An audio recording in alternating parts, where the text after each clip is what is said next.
안녕하세요. 결혼 2년차 새댁입니다. 저희 부부는 개인적인 사정으로 인해 신혼집 입주를 이제서야 합니다. 그동안은 제가 결혼 전까지 살던 작은 자취방에서 지냈었고요.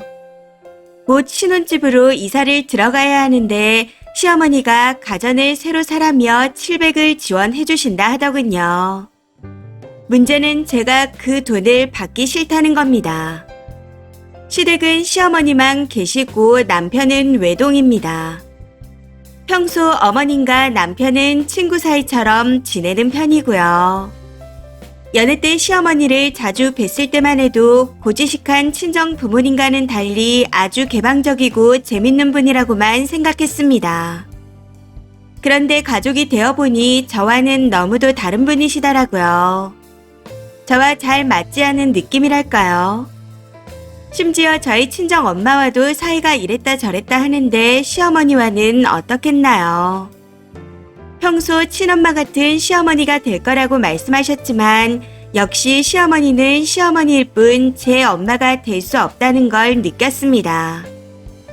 사실 시어머니가 저희가 결혼함과 동시에 꾸준히 합가를 원하셨습니다. 저도 시어머니를 잘 모르는 시절엔 그저 털털한 분으로만 생각했기에 마냥 합가를 반대한 건 아니었죠.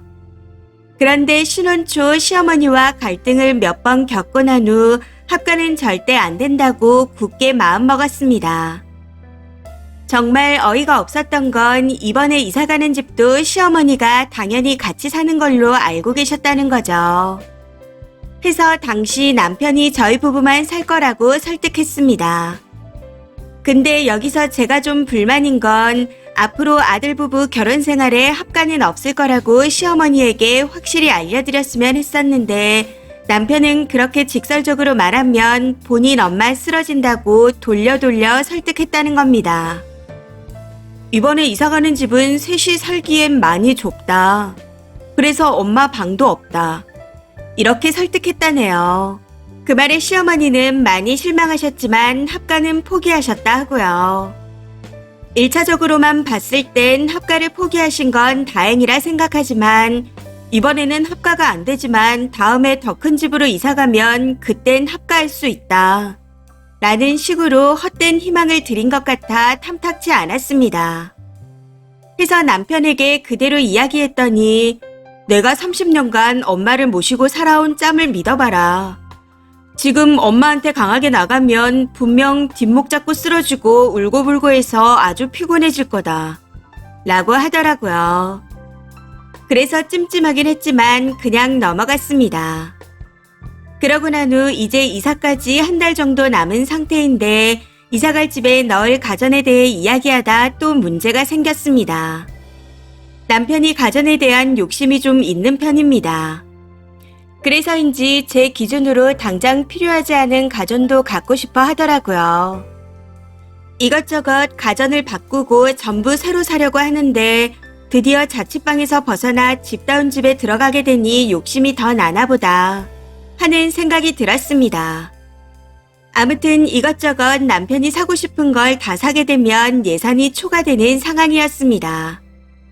그러다 저번 주말 오랜만에 시어머니와 만나 저녁을 먹는데 이사갈 준비는 어떻게 돼가냐? 하고 물으시더라고요.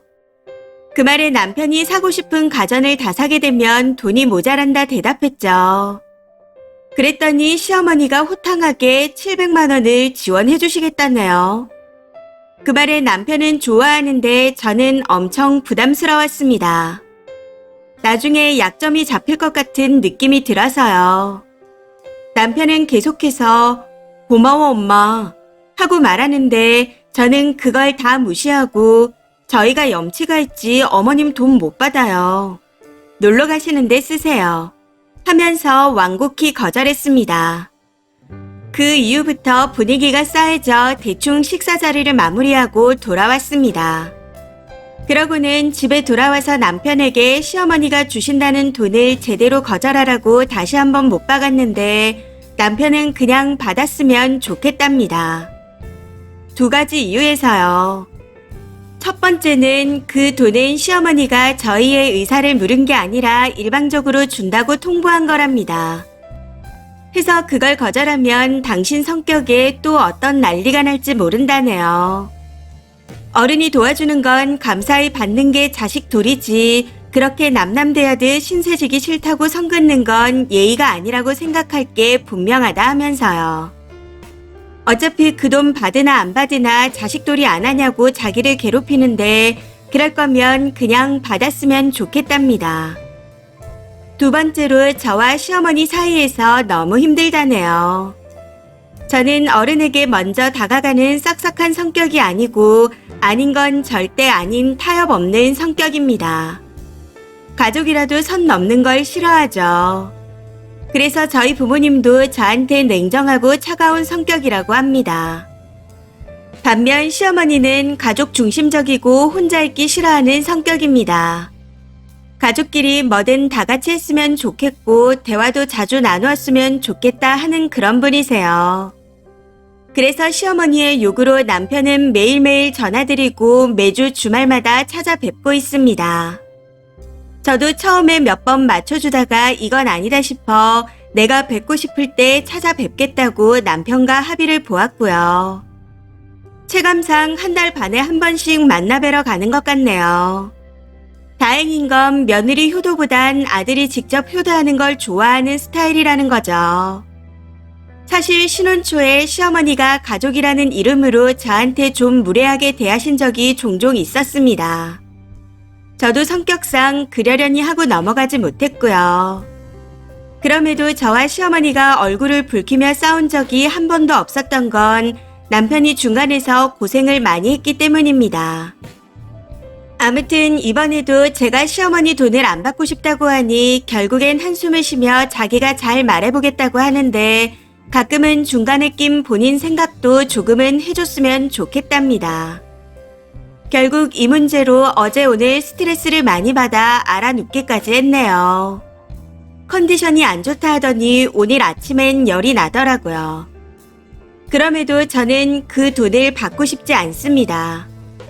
아무리 남편 한정이라 해도 지금도 극성이신데 돈까지 받으면 또 그걸 구실로 얼마나 힘들게 하실까 싶어서요.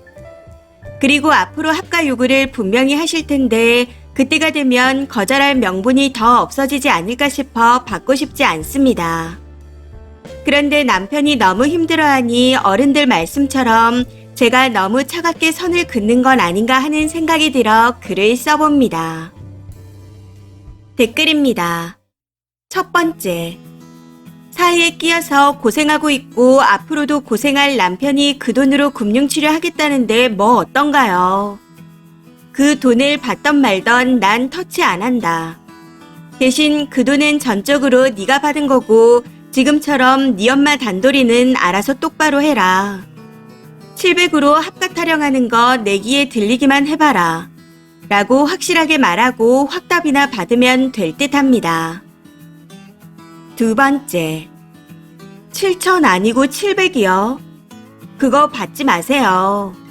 남편한테 700도 없는 능력이면 가전제품 사지 말라고 하시고요.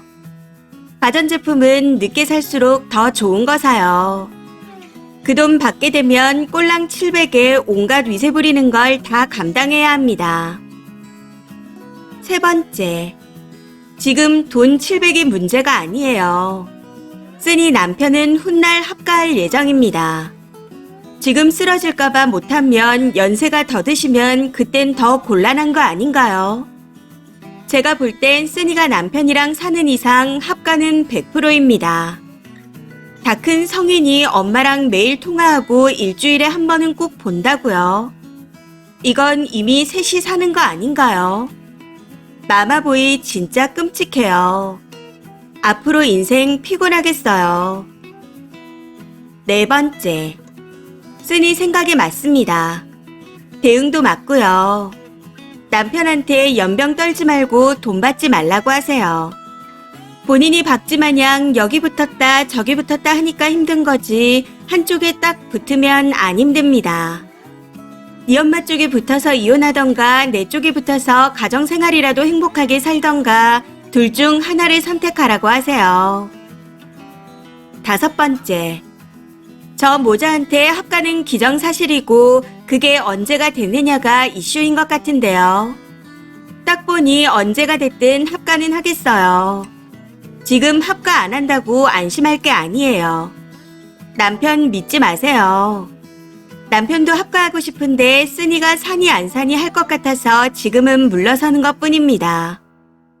애라도 생기면 애 봐준다는 핑계로 밀고 들어오겠어요. 당신이 살 집에 미리 당신 돈 들여 살림 들여놓으려는 큰 그림일 수도 있습니다. 저거 다 빚이에요. 아들한테 주고 쓰니한테 받으려고 할 테죠. 저 애절한 모자 사이에서 나쁜 년 되지 마시고 일찌감치 빠져주는 게 님 인생을 위해서도 득이 될 것 같아 보입니다. 이번 사연은 여기까지입니다. 시청해주셔서 감사합니다.